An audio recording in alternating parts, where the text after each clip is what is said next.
नमस्कार, मी नम्रता वागळे. सन्मान नवदुर्गांचा या विशेष कार्यक्रमामध्ये आपल्या सगळ्यांचं स्वागत. या कार्यक्रमात या वेळेला आपण राजकारणातल्या शक्तिस्थळांशी गप्पा मारत असतो.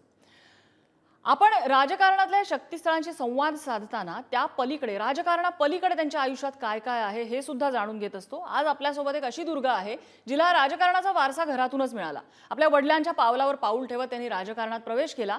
आशिया खंडातली सर्वात मोठी झोपडपट्टी अशी ओळख असलेल्या धारावी, हा धारावीचा भाग ज्या मतदारसंघात येतो, त्या धारावी मतदारसंघातून त्या सलग 4 वेळा आमदार म्हणून निवडून आलेल्या आहेत. स्वतः पेशानं प्राध्यापक, पण राजकारणात त्यांचं मन रमलं आणि त्यांच्या रूपात महाराष्ट्राने पहिली महिला शालेय शिक्षण मंत्री सुद्धा पाहिली. तुम्ही ओळखलं असेलच. माझ्यासोबत आहेत काँग्रेसच्या मुंबई अध्यक्षा आमदार वर्षा गायकवाड.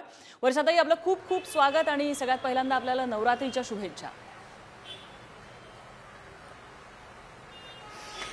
खूप धन्यवाद नम्रता, तुला सुद्धा खूप नवरात्रीच्या शुभेच्छा. आणि तू आमचा नवदुर्गांचा सन्मान करतेस आणि त्याबद्दल मी पुढारी चॅनलचे सुद्धा त्या ठिकाणी खूप मोठ्या प्रमाणामध्ये धन्यवाद व्यक्त करते की आज आम्ही फक्त राजकारणी म्हणून न बघता तुम्ही आम्हाला महिला म्हणून जो सन्मान देताय आणि आम्हाला जी बोलण्याची संधी देताय आमच्या वैयक्तिक आयुष्याबद्दल सुद्धा, त्याबद्दल सुद्धा मी मनापासून तुमच्या सगळ्यांचे आभार मानते. वर्षाताई, आपण गप्पांना सुरुवात करूया. खरं तर तुम्ही ज्या भागाचं प्रतिनिधित्व करता तो भाग म्हणजे धारावी. या धारावीमध्ये आर्थिक किंवा सामाजिक प्रत्येक पातळीवरचे घटक तुम्ही अगदी जवळून पाहिलेले असतील. तुम्ही इथला लोकप्रतिनिधी आहात. इथल्या प्रत्येक माणसाचा एक वेगळा संघर्ष आहे, त्या संघर्षाची एक वेगळी व्याख्या आहे. हा संघर्ष जवळून बघताना, त्या लोकांमध्ये मिसळून जाताना तुमच्या लेखी संघर्षाची व्याख्या काही बदलली?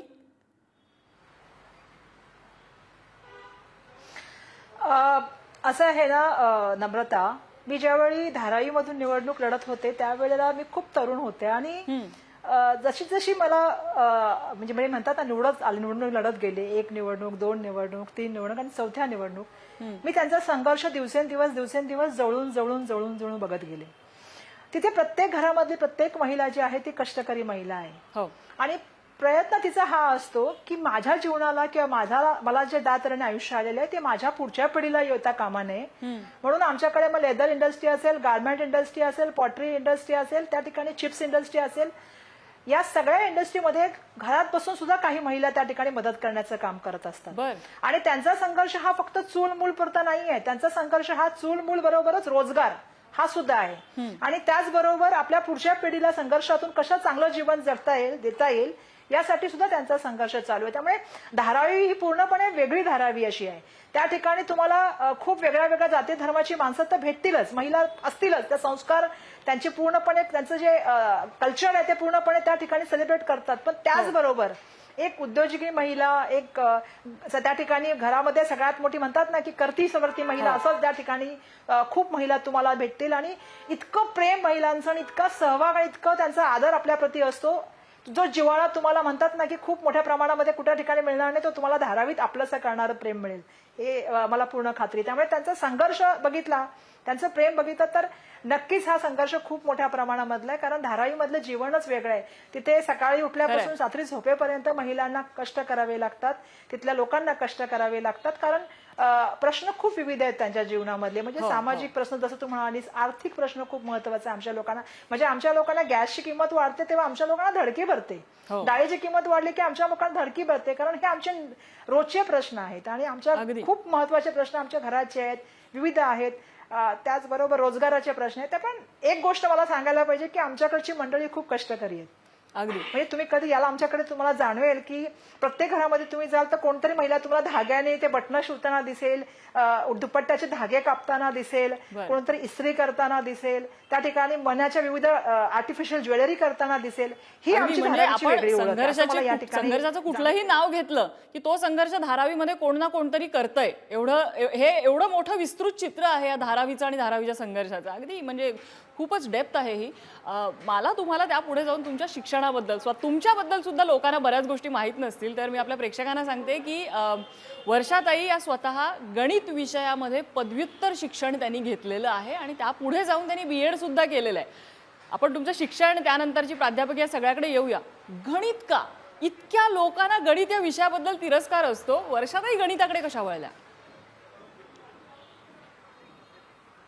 नम्रता, खरं सांगू तुला, हा प्रश्न मला खूप कमी लोक विचारतात, पण मला आनंद वाटला की हा तू मला प्रश्न विचारलास. कारण माझी एक वेगळी बाजू पण आहे, ही तू या ठिकाणी दाखवलीस. कारण पुष्कळ लोकांना असं वाटतं की वर्षा गायकवाड खूप सिरियस आहेत आणि वर्षा गायकवाड फक्त राजकारणाबद्दल बोलतात.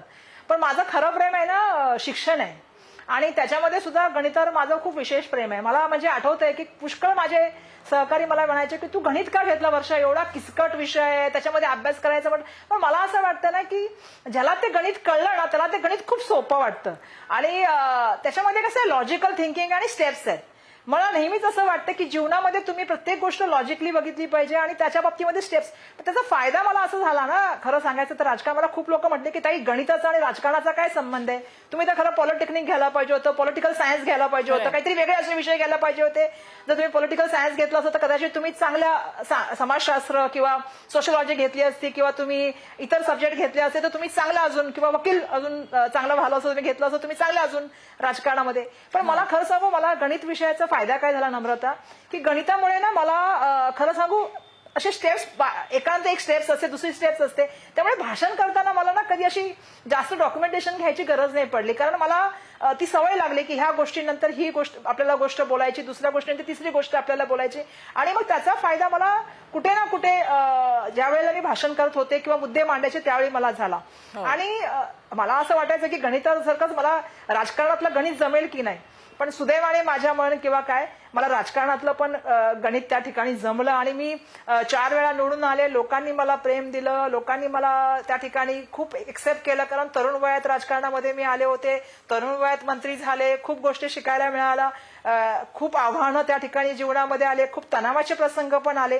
पण या सगळ्या प्रोसेसमध्ये जर खरंच माझा काही बेस होता तो कुठे ना कुठे गणित हा विषय सुद्धा होता, कारण अवघड गोष्टीमध्ये काम करण्याची मला खूप आवड असल्यामुळे याही क्षेत्रामध्ये आले. आणि त्यावेळेला तर मला वाटतं मी सुरुवातीच्या काळामध्ये 2004 मधली पहिली जी होती जी एका पिढीपासून दुसऱ्या पिढीपर्यंत जाणारी महिला होती.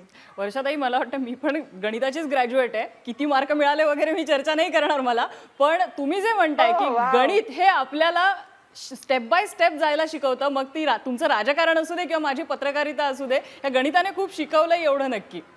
बरं, आता तुम्ही यानंतर तुमचं BEd झाल्यानंतर तुम्ही प्राध्यापकी केली, मला वाटतं जवळपास 4-5 वर्ष तुम्ही प्राध्यापकी केली होती. राजकारणाकडे कसं आलात, म्हणजे प्राध्यापकी ते राजकारण हा प्रवास कसा झाला?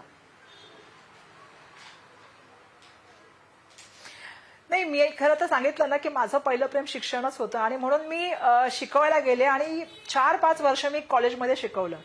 नंतरच्या काळामध्ये राजकारणामध्ये मला तसा पहिल्यापासून रस होताच, पण मी अशी आहे की मला 2 मोठे भाऊ आहेत आणि मी 3ऱ्या नंबरचं मुलगी आहे. म्हणजे 2 मोठ्या भावानंतर 3रा नंबर माझा, आणि मला राजकारणात खूप आवड होती. आणि मी आणि माझ्या मोठ्या भावानी, जो आता सध्या माझ्याबरोबर सुद्धा राजकारणात आहे, आम्ही दोघांनी सुद्धा त्या ठिकाणी जेव्हा काँग्रेस पक्षाने फॉर्म भरण्याचं त्या ठिकाणी सुरुवात केली होती, आम्ही दोघं सुद्धा फॉर्म भरायला एकत्र गेलो. आम्ही दोघांनी सुद्धा इंटरव्ह्यू त्या ठिकाणी बरोबर दिला. मला या ठिकाणी जाणीवपूर्वक ना या कार्यक्रमाच्या माध्यमातून एक संदेश द्यायचा आहे सगळ्या पालकांना आणि मुलींना सुद्धा आणि भावांना सुद्धा. यासाठी द्यायचं आहे ना मला की पुष्कळशा वेळेला काय असतं की मुलगी एकटी म्हणून या क्षेत्रामध्ये येते, पण मी तसं उदाहरण नाहीये. मला मोठा सख्खे 2 मोठे भाऊ आहेत, मी 3ऱ्या नंबरची मुलगी, आणि मी दोघांनी सुद्धा त्या ठिकाणी एकाच मतदारसंघामध्ये त्या ठिकाणी तिकीट मागितलं होतं. परंतु माझे वडील आणि पक्षाने हा निर्णय घेतला की वर्षाला यावेळी संधी द्यायची. ही खूप मोठी गोष्ट आहे. खरं तर आपल्या घरामध्ये आपलं म्हटलं जातं की मुलगी म्हटलं की ते परक्याचं धन आहे, ते दुसऱ्याच्या घरी जाणार, तिचं लग्न होणार. नंतर आपल्याकडे म्हटलं जातं की घर सुद्धा नावावर घ्यायचं, काही छोटी छोटी गोष्ट सुद्धा करायची म्हटली, शिक्षण सुद्धा द्यायचं म्हटलं की पहिला प्रेफरन्स मुलाला दिला जातो. मुलगीला सांगितलं जातं की तू काय करणार करून. कारण मी जीवनामध्ये पुष्कळ अशी उदाहरणं बघितली ज्या वेळेला मुलीचं शिक्षण मागे घेण्यात आलं आणि मुलांना ती संधी मिळाली पाहिजे ही भूमिका घेतली गेली. परंतु राजकारणामध्ये आपला राजकीय वारसा देत असताना माझ्या वडिलांनी हा वारसा मला दिला, हे मी माझं स्वतःचं सौभाग्य समजते, कारण ती मोठी जबाबदारी माझ्या वडिलांनी माझ्या खांद्यावर टाकली. आमचं कुटुंब आजही एकत्र कुटुंब आहे. आजही आम्ही भाऊ बहीण एकत्रपणे त्या ठिकाणी काम करतो. आज मी मुंबई काँग्रेसची अध्यक्ष आहे, तर माझ्या मुंबई काँग्रेसच्या कमिटीमध्ये मागील काळापासून पदाधिकारी आहे. हे मी यासाठी जाणीवपूर्वक सांगते की मुलगा आणि मुलगी हा भेद न करता आपण जेव्हा प्रगत महाराष्ट्र म्हणतो, पुरोगामी महाराष्ट्र म्हणतो, क्रांतिज्योती सावित्रीबाई फुलेंचा, राजमाता जिजाऊंचा महाराष्ट्र म्हणतो, त्या ठिकाणी पुण्यश्लोक अहिल्याबाईंचं मी नेहमी नाव घेते, रमाबाईंचं मी नाव घेते, त्यावेळी आपण आपल्या कृतीतून ह्या वर्तनातून आपण या गोष्टी दाखवल्या पाहिजे की एकच क्षेत्र मुलगा आणि मुलगी ज्या वेळेला निवडतात तेव्हा जर मुलगीला सुद्धा ती असेल कॅपॅसिटी तर तिला ती संधी दिली पाहिजे. खरंय, संधी दिली म्हणून वर्षा गायकवाड या ठिकाणी आज बसली आहे, वर्षा गायकवाड बोलते आणि पक्षाने सुद्धा मला ती संधी दिलेली आहे. म्हणून मी हे उदाहरण यासाठी सांगितलं की ह्या गोष्टीच्या माध्यमातून सगळ्या पालकांना माझं आव्हान आहे की आपण पुष्कळशा वेळेला मुलींना असं सांगतो की नाही ग बाबा आपल्या दादाला पुढं करायचं ना. नाही अगदी, आणि तुम्ही जो वडिलांनी तुम्हाला जो वारसा खांद्यावर दिलेला आहे तो तुम्ही इतक्या समर्थपणे पेलताय, म्हणजे एका मतदारसंघात सरळ 4 वेळेला आमदार म्हणून निवडून येणं ही सोपी गोष्ट नाहीये. खरं तर महाराष्ट्राचं हे सौभाग्य म्हणायला लागेल की महाराष्ट्राला जी पहिली महिला शालेय शिक्षण मंत्री मिळाली त्या वर्षा गायकवाड होत्या, ज्यांना शिक्षणामध्ये एवढी रुची आहे. एक महिला मंत्री ज्यावेळेला एखाद्या खात्याचा कारभार हाती घेतो त्यावेळेला पुरुष मंत्री आणि महिला मंत्री याच्यामध्ये महिला मंत्र्याचा कोणताही खातं असू दे त्यांचा बघण्याचा एक रोख वेगळा असतो, त्यांचा अप्रोच वेगळा असतो असं जाणवतं. नाही तसा अप्रोच वेगळा नसतो, परंतु ही आपल्याला कुठेतरी आतमध्ये एक जाणीव असते की आपण जे आहोत ते आपल्याला आपण खूप महिलांचं प्रतिनिधित्व करणाऱ्या, थोड्या संख्येमध्ये जरी असलो तरी खूप महिलांचं प्रतिनिधित्व करणाऱ्या महिला आहोत. त्यामुळे आपल्यावर जबाबदारी खूप मोठी आहे. आपल्या वर्तनातून, आपल्या बोलण्यातून, आपल्या संस्कारातून, आपल्या सगळ्या ज्या मर्यादा असतात त्या सगळ्या सांभाळून सुद्धा आपल्याला आपलं व्यक्तिमत्व त्या ठिकाणी जे आहे ते दाखवायचं असतं.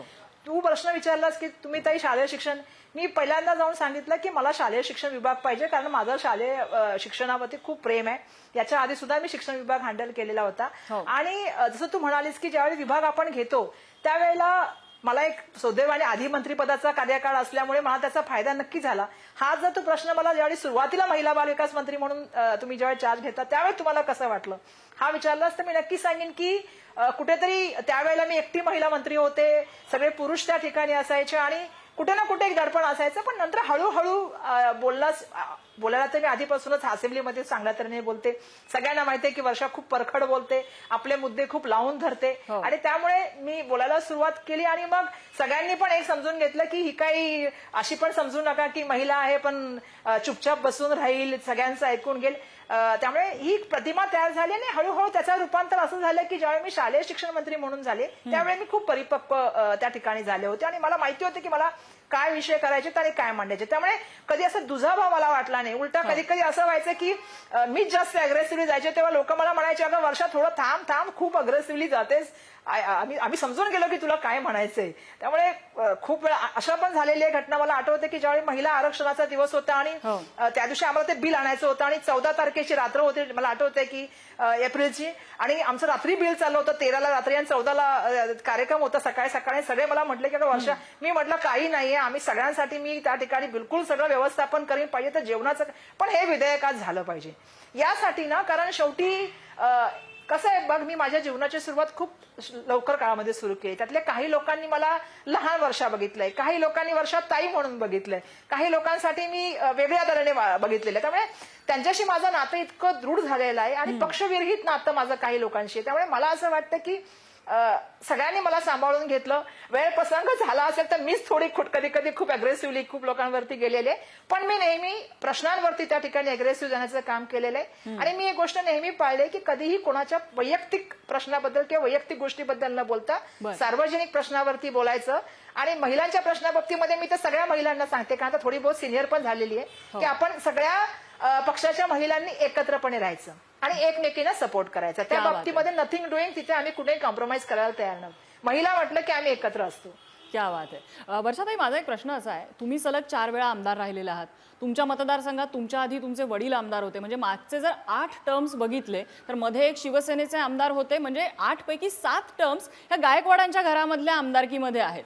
तर बरेच वेळा असं होतं की एकाच कुटुंबामध्ये किंवा एकाच व्यक्तीकडे असं आमदारकी त्या भागाची राहणं किंवा तसं वर्चस्व राहणं हे अँटी इन्कम्बन्सी फॅक्टर बळकट करणारं जमतं. पण गायकवाडांच्या बाबतीत तसं काही दिसत नाही. मग तुमचे वडील असू दे किंवा तुम्ही असू दे, धारावीतल्या मतदारांच्या हृदयाला मतदानासाठी हात घालणं कसं काय जमलं?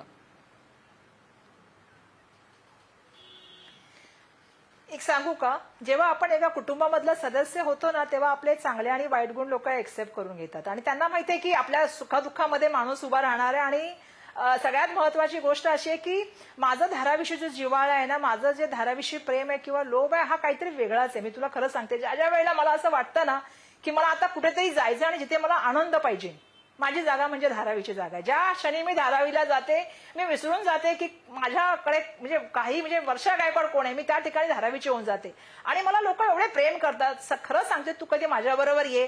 कोणी गजरे विणणारी असेल ती पटकन आणून डोक्यात गजरा घालते, कोणी म्हणतात ताई चहा प्या, कोणी कॉफी प्या. आणि इतकं गळ्यामध्ये महिला भेटतात तर मला असं वाटतं की शेवटी कमाई म्हणजे काय, म्हणजे आपल्या सगळ्यांच्या दृष्टिकोनातून घर हे सगळ्या प्रॉपर्टी ह्या काय कमाई नाही, कमवलेली माणसं हीच सगळ्यात मोठी कमाई आहे. आणि म्हणून ही माणसं ज्यावेळी भेटतात, प्रेमाने आपल्यापणे गळायला लागतात, त्यावेळी असं सगळी मागची दुःख, सगळ्या मागच्या यातना, सगळ्या मागचे कष्ट विसरून माणूस असा विचार करतो की आता आपल्याला, मी तर नेहमी माझ्या महिलांना सांगते की तुम्हीच माझे शक्तीपीठ आहात, तुमच्याकडूनच मी शक्ती घेते आणि तुम्हीच मला त्या ठिकाणी पुढे घेऊन जाण्याचं काम करतात. आणि दुसरं मला सांगायचंय तुला एक गोष्ट की बघ, मला काय आरक्षण, आम्ही काय महिलांना आरक्षण नाहीये जसं आरक्षण मिळते, पण आम्हाला पुरुष सुद्धा तेवढेच मतदान करतात. म्हणजे तू विश्वास नाही ठेवणार, मला तर एका पुरुषाने एवढं सांगितलं की ताई, मी विरोधी पक्षामधलं सांगितलं की ताई, माझ्या बायकोने सांगितलं मला की तुम्हाला ताईला मतदान करायचं, आणि मी माझ्या बायकोला नाही म्हणू शकलो नाही, मी तुम्हाला मतदान केलं. क्या बात आहे. हीच खरी तर माणसाची आहे ना सगळ्यात मोठी कमाई असं मला वाटतं की एकमेकाबद्दल प्रेम आणि एकमेकाबद्दल जिव्हाळा. तू मगाचा जो प्रश्न विचार, त्याच्यामध्ये मी तुला एक कथा सांगू इच्छिते की तू विचारलंच ना की असेंब्लीमध्ये कसं वाटतं तुम्हाला महिला, असं तो एक विषय आला. आम्ही कधी महिला 20-25 एकत्र जमलो ना आणि असे आमदार बाजूने चालले की प्रश्न विचारतात, अरे तुमच्या महिलांचं काय चाललंय, आज तुमचा काय अजेंडा पिकतोय. म्हणजे महिलांबद्दल आहे ना खूप कुतूहल असतं की महिला एखाद्या जमल्या आमदार की यांचं काय चालतं. त्यामुळे खरं सांगायचं झालं ना तर मला खूप आनंद आहे की आज आम्ही महिला इथपर्यंत पोहोचलो. मग आता मतदारसंघ असेल, असेंब्ली असेल, विविध क्षेत्रामध्ये असेल, मला एवढा आनंद होतो की आम्ही आज लोकांमध्ये जातो, लोक आम्हाला एक्सेप्ट करतात, प्रेम करतात, आमच्याबद्दल समजून घेण्याचा प्रयत्न करतात, काही चुकलं तर त्याला माफी देतात. एवढी मोठी भावना मला वाटतं हे खरं राजकारणात आल्यानंतर मला असं वाटतं की खूप मोठी गोष्ट आहे. दुर्दैवाने आजकाल राजकारणाला थोडंसं वेगळ्या तऱ्हेने बघण्याचा सुद्धा दृष्टिकोन झालाय. लोकांना असं वाटायला लागलं की राजकारण कुठल्या स्तराला चाललेलं आहे. हा सुद्धा आता नवीन प्रश्न निर्माण झालाय. परंतु त्याही मध्ये प्रयत्न आमचा असा आहे की सर्वांना प्रेमाने एकत्रपणे घेऊन जाण्याचा आणि पुढे घेऊन जाण्याचा. यावेळी तुम्ही खासदारकीला उभं राहणार अशी चर्चा आहे. दक्षिण मध्यमधून तुम्हाला तिकीट मिळेल यासाठी पक्षाचे प्रयत्न आहेत. आता मी जर आणि तरच्या उत्तर काय बोलू सांगा. ज्या वेळेला ती परिस्थिती येईल त्यावेळेला नक्की पक्षाने आदेश केला तर, तुला माहितीये की माझ्या वडिलांना सुद्धा त्यावेळेला, ज्या वेळेला मनोज जोशी साहेब उभे होते त्यावेळेला पक्षाने आदेश केला. माझ्या वडिलांचे 14 दिवस बाकी होते, पण त्यावेळी ते उभे राहिले आणि त्यांनी त्या ठिकाणी विजय मिळवला. एक गोष्ट नक्की आहे की पक्षाशी एकनिष्ठ राहणं, विचाराशी एकनिष्ठ राहणं आणि पक्षाने जो आदेश केलाय त्याला पूर्णपणे पाळणं ही आमची कुटुंबाची आणि नैतिक जबाबदारी म्हणून वर्षा गायकवाडची सुद्धा जबाबदारी आणि पक्षाचे कार्यकर्ता म्हणून सुद्धा माझी जबाबदारी. त्यामुळे नक्कीच पक्षाचा जो आदेश असेल त्या ठिकाणी ते मांडण्याचा माझा प्रयत्न राहील. आणि येणाऱ्या काळामध्ये महाविकास आघाडीच्या माध्यमातून जास्तीत जास्त खासदार कसे निवडून आले पाहिजे, कारण शेवटी मी फक्त वर्षा गायकवाड नाही तर मी मुंबई काँग्रेसचे अध्यक्ष सुद्धा आज आहे. आणि मला या गोष्टीचा अभिमान आहे की आमच्या पक्षाच्या माध्यमातून महिला म्हणून असताना सुद्धा मला हे महत्वाचं पद दिलेलं आहे. पण वर्षा गायकवाड वैयक्तिक काय पसंत करतात, आमदार बनणं की खासदार बनणं? वैयक्तिक वर्षा गायकवाड काय पसंत करतील? वर्षा गायकवाड वैयक्तिक, आता खरं सांगू तर माझं धारावीशी इतकी नाळ जुळलेली आहे ना की तुला मी सांगू शकत नाही. मी तुला सांगितलं ना की माझ्या जीवनामध्ये आज मला खरं सांगायचं झालं तर सगळ्यात एक नंबर जर कोणी मला विचारलं तर मी नक्की धारावी सांगेन. कारण मला फॅमिलीला सुद्धा माहिती आहे की वर्षा सगळं बाजूला करून जाईल पण वर्षा धारावीला कुठलाही कार्यक्रम मिस करणार नाही. धारावीमध्ये कोणाचा बर्थडे असला तरी वर्षा गायकवाड तिथे पहिला प्रेफरन्स देणार. त्यामुळे माझं सगळ्यात जास्त प्रेम साहजिकच आहे. आईचं पहिलं जास्त प्रेम कोणावरती असं, तसं माझं सगळ्यात जास्त ज्या आईने मला सांभाळलं, मी तिची मुलगी आहे, त्या धारावीवरती सगळ्यात जास्त प्रेम आहे.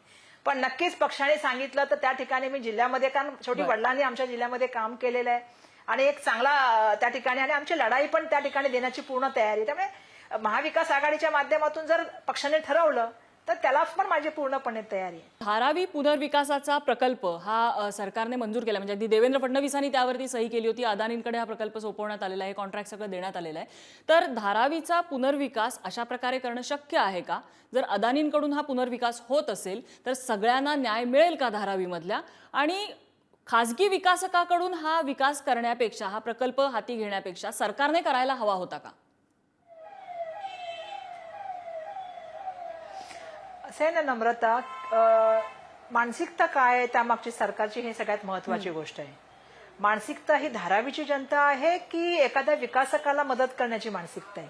याच्यावरती हा विकास अवलंबून आहे. हो. दुर्दैवाने आमच्या लोकांच्या या विकासामध्ये सहभाग घेण्याची सरकारची भूमिका मला कमी दिसते. तिथला जो विकासक आहे त्याला हा विकासाला कसं मिळता येईल टेंडर याच्यावरती आणि त्याला कशी धारावीच्या माध्यमातून मुंबईचा राजा बनवता येईल हा एक प्रयत्न या राज्य सरकारच्या माध्यमातून झाल्याचं मी त्या ठिकाणी विधिमंडळात सुद्धा नमूद केलेलं आहे. हो. खरं सांगायचं झालं तर धारावी ना ही अशी आहे ना की जी आपण बघितलं तर ईस्टर्न वेस्टर्न आणि हार्बर याच्या मध्ये बसलेली आहे. मुंबईचं जर म्हटलं तर उदय आहे त्या ठिकाणी ते बसलेले असं धारावी आहे. आणि सगळ्यात महत्वाची गोष्ट म्हणजे धारावीमध्ये विविध जाती धर्माची मी सुरुवातीला सांगितल्याप्रमाणे मिनी इंडिया आहे.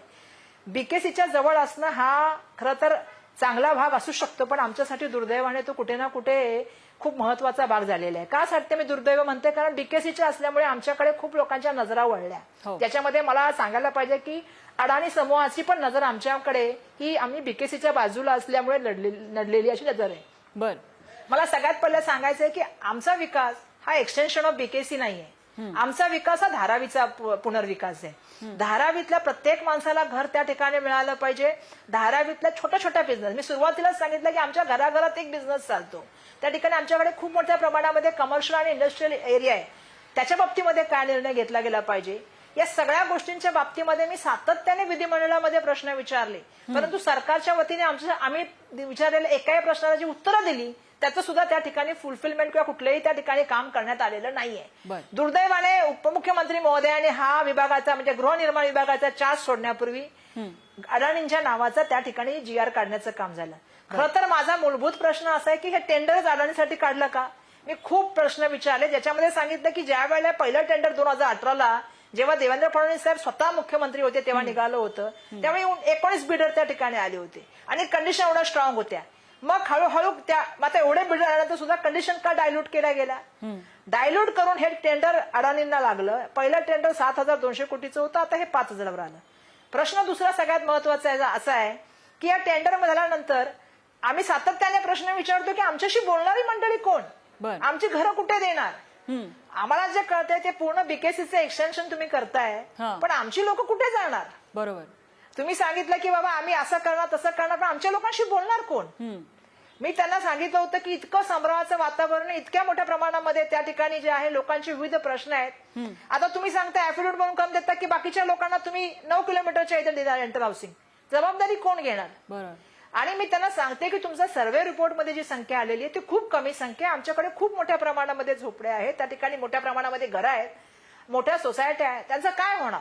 त्यामुळे सरकारची मानसिकता मी सांगितलं ना सरकारच्या मानसिकतेवर विकास अवलंबून असतं. सरकारची मानसिकता ही जर लोकांच्या विकासासाठी असेल तर सरकार त्यांचं म्हणणं ऐकून घेतं. पण सरकारची मानसिकता जर एखाद्या विकासकाला मदत करण्याची असेल आणि आता तर असं झालंय की या देशामध्ये अडाणी हे नाव काही लोकांना नवीन राहिलेलं नाहीये ना.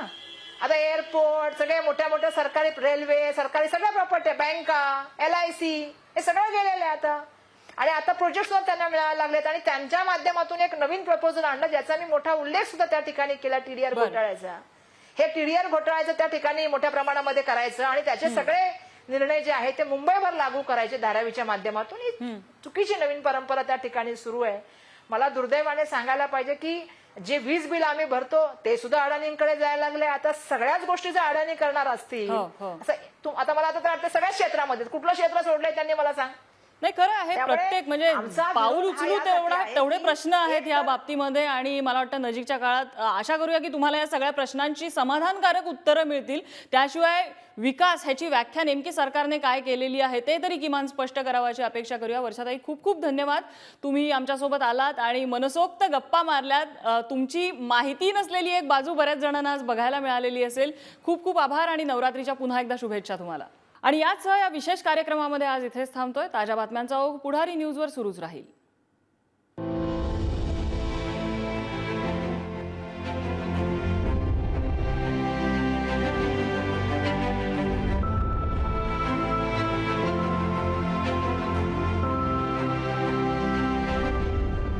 Thank you.